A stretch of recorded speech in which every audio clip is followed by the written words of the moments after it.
Bismillahirrahmanirrahim. Class first year, Assalamu alaikum. I am Sir Yasir, your computer science teacher. We are revising unit number 4, which is network communication and protocols. हम unit number 5 revise कर रहे हैं और ईद से पहले हम communication media के बारे में पढ़ रहे थे. That communication media provides path for network communication, कि दो कम्युनिकेशन डिवाइसेस को आपस में कनेक्ट करने के लिए हमारे पास कम्युनिकेशन मीडिया का होना ज़रूरी है. फिर हमने कम्युनिकेशन मीडिया की 2 टाइप्स पढ़ी थी. The first one is called guided media. In guided media we know the ending points and direction of communication, कि हमें कम्युनिकेशन के एंड पॉइंट्स नोन होते हैं और ये मालूम होता है कि किस डायरेक्शन में कम्युनिकेशन परफॉर्म होगी. तो हम गाइडेड मीडिया डिटेल से डिस्कस कर रहे थे. तो गाइडेड मीडिया में हमने 2 टाइप्स ऑफ मीडिया या केबल्स पढ़ ली थी. In which the first one is called twisted pair, in which pair of cables are twisted with each other to reduce the effect of EMI. तो first type of जो हमारे पास guided media वो twisted pair होता है, जिसमें pair of cables single signal को लेके जाते हैं और उसमें जो पेयर ऑफ केबल्स होते हैं उन्हें आपस में ट्विस्ट किया जाता है, जिसकी वजह से वो EMI को रोकते हैं. लेकिन स्टिल ये EMI से इफेक्ट होती है, जिसकी वजह से इसकी बैंडविड्थ लेस थी. इस वजह से second type of communication media आया, जिसे हम कोएक्सियल केबल कहते हैं. अब जो हमारे पास कोएक्सियल केबल होती है उसमें सिंगल कंडक्टिंग वायर यूज़ होती है to carry signals and it have multiple insulations. अब उन इंसुलेशंस के बावजूद, क्योंकि हमारे पास जो कोएक्सियल केबल होती है उसमें मल्टीपल इंसुलेशन होती है, लेकिन स्टिल वो इफ़ेक्ट होती है किससे? EMI से. इस वजह से हमें एक ऐसी केबल की रिक्वायरमेंट थी जो इलेक्ट्रोमैग्नेटिक इंटरफेरेंस से इफ़ेक्ट ना हो और हमें मैक्सिमम बैंडविड्थ प्रोवाइड करे. तो इसलिए third type of communication media है, जिसे क्या कहा जाता है? Fibre optic cable. The fibre optic cable carries signals in a form of light. तो पहली बात, जो हमारे पास फाइबर ऑप्टिक केबल है वो लाइट सिग्नल्स को कैरी करती है, और हमें ये पता है कि यूनिवर्स में जो चीज़ सबसे फास्ट ट्रैवल करती है वो लाइट है. इस वजह से जो फाइबर ऑप्टिक केबल है वो हमें बाकी तमाम कम्युनिकेशन मीडिया के मुकाबले में बहुत ज़्यादा फास्ट जो है वो बैंडविड्थ प्रोवाइड करती है. It is enormously more efficient then other communication media. ये बाकी कम्युनिकेशन मीडिया के मुकाबले में बहुत ज़्यादा क्या है? इफ़ेक्टिव है ड्यू टू इट्स स्पीड. अब जो हमारे पास फाइबर ऑप्टिक केबल है आजकल ये बहुत ज़्यादा पॉपुलर हो रही है और इसकी प्राइस भी कम हो रही है, जिसकी वजह से जो हमारे पास फाइबर ऑप्टिक केबल है it is becoming the best choice for network cabling. तो हमारे पास जो फाइबर ऑप्टिक केबल है वो नेटवर्क कम्युनिकेशन के लिए बेस्ट चॉइस होती जा रही है, क्योंकि ये बाकी कम्युनिकेशन मीडिया के मुकाबले में हमें मैक्सिमम बैंडविड्थ प्रोवाइड करती है. अब अगर हम फाइबर ऑप्टिक केबल की बात करें तो पहली बात, fibre optic cable is made up of glass threads. कि फाइबर ऑप्टिक केबल में हमारे पास जो कॉपर वायर है वो यूज़ नहीं होती, बल्कि जो सिग्नल्स कैरी होता है वो ग्लास थ्रेड्स होते हैं, उनके ऊपर आपके सिग्नल्स कैरी होते हैं. And fibre optic cable conduct light signals. तो दूसरी बात, जो फाइबर ऑप्टिक केबल है क्योंकि ये ग्लास से बनी हुई होती है, इसमें जो बहुत थिन ग्लास थ्रेड्स होते हैं उनके ऊपर ये बेस करती है, और इन ग्लास थ्रेड्स के ऊपर जो आपकी सिग्नल्स हैं वो लाइट फॉर्म में ट्रैवल करते हैं. तो लाइट जिस पाथ के ऊपर ट्रैवल करती है उस पाथ को क्या कहा जाता है? कोर कहा जाता है. यानी हमारे पास जो फाइबर ऑप्टिक केबल के ग्लास थ्रेड्स होते हैं, उन थ्रेड्स के अंदर जो पाथ जिसके ऊपर लाइट ट्रैवल करती है उसे क्या कहा जाता है? कोर कहा जाता है. और ये थ्रेड एक्सट्रीमली थिन होते हैं और इनका डायमीटर ह्यूमन हेयर के बराबर होता है, और उस थ्रेड के अंदर जो है वो कोर होता है जिसके अंदर आपकी लाइट ट्रैवल करती है. तो आप टेक्नोलॉजी की एडवांसमेंट का इस बात से अंदाज़ा लगा सकते हैं कि हमारे पास जो फाइबर ऑप्टिक केबल है वो एक्सट्रीमली थिन केबल होती है और उस केबल के अंदर भी हॉलो कोर होता है जिसके अंदर आपकी लाइट ट्रैवल करती है. अब क्योंकि लाइट की ये टेंडेंसी है कि लाइट जो है वो डिस्पर्स होती है, जो लाइट आगे ट्रैवल करती है ये डिस्पर्स होती है, इस वजह से जो आपका इनर कोर होता है उसके ऊपर एक रिफ्लेक्टिंग कोटिंग होती है, जिसे क्या कहा जाता है? क्लैडिंग कहा जाता है.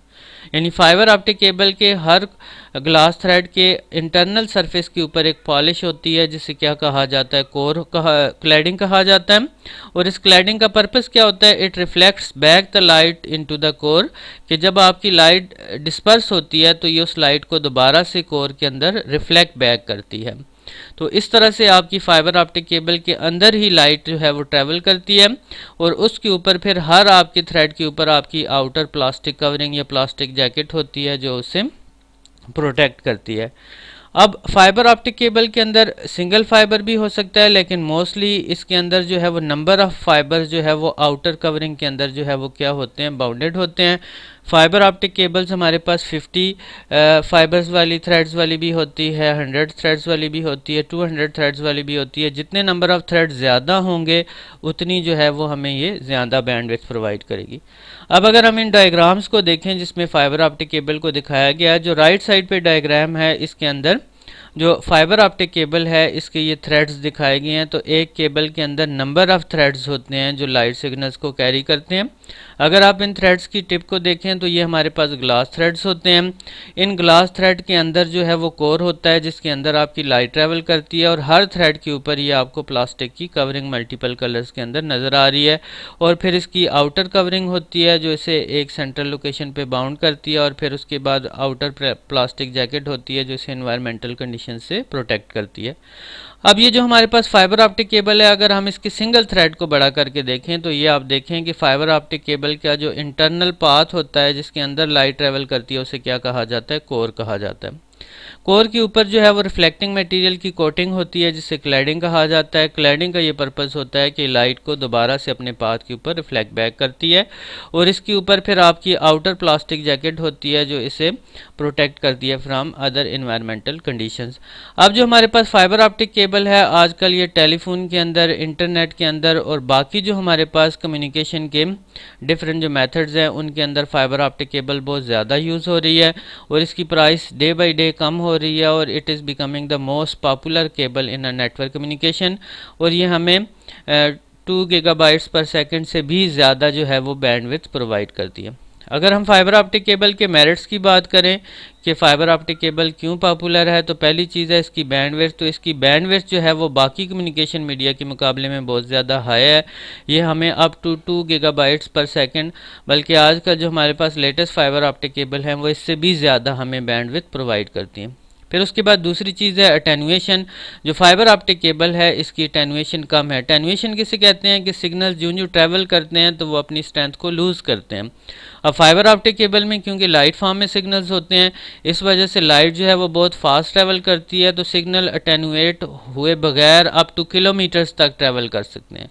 हमने ट्विस्टेड पेयर देखा था उसमें 100 मीटर्स तक अटेनुएट हुए बगैर ट्रैवल कर सकते हैं, कोएक्सियल केबल में 500, लेकिन जो हमारे पास फाइबर ऑप्टिक केबल है इसमें अप टू किलोमीटर्स तक सिग्नल जो है वो बगैर अटेनुएट हुए ट्रैवल कर सकते हैं।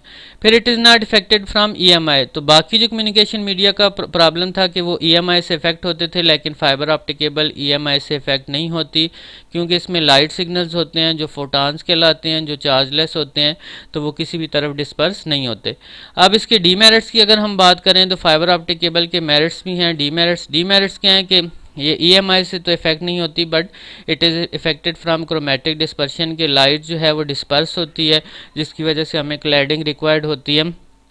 तो ये EMI के बजाय क्रोमेटिक डिस्पर्शन से जो है वो इफ़ेक्ट होती है, लेकिन ये इसका इतना बड़ा डीमेरिट नहीं है कि जिसकी वजह से हम इसके यूज़ को या इसकी स्पीड को इग्नोर कर दें।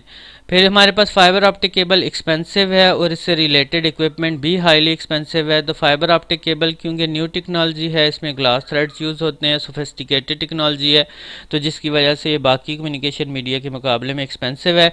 लेकिन डे बाई डे इसकी प्राइस कम होती जा रही है। जो ही इसकी प्राइस बहुत ज़्यादा कम होगी तो फिर ये हमारे पास बेस्ट चॉइस हो जाएगी किसके लिए, कम्युनिकेशन के लिए। और लास्ट इसका डीमेरिट है इंस्टॉलेशन की। जो फाइबर ऑप्टिक केबल है इसकी इंस्टॉलेशन डिफ़िकल्ट है, इसके लिए आपको प्रॉपर ट्रेनिंग की ज़रूरत है जिसकी मदद से आप कोर्स को आपस में ज्वाइन करते हैं, केबल को दूसरे के साथ ज्वाइन करते हैं, इसकी इंस्टॉलेशन करते हैं, तो इसकी ट्रेनिंग होती है जिसकी मदद से हमारे पास फाइबर ऑप्टिक केबल के अंदर जो है वो आप उसकी इंस्टॉलेशन कर सकते हैं। तो डियर स्टूडेंट्स, आज हमने फाइबर ऑप्टिक केबल को डिटेल से डिस्कस किया जिसमें हमारे पास जो सिग्नल्स हैं वो लाइट फॉर्म में ट्रैवल करते हैं और लाइट जिस मीडियम के ऊपर ट्रैवल करती है वो ग्लास से मिलकर बना हुआ होता है और ये ग्लास थ्रेड्स एक केबल के अंदर जॉइंट होते हैं और जिनकी मदद से हमारी कम्युनिकेशन फास्टली परफॉर्म होती है। Thank you.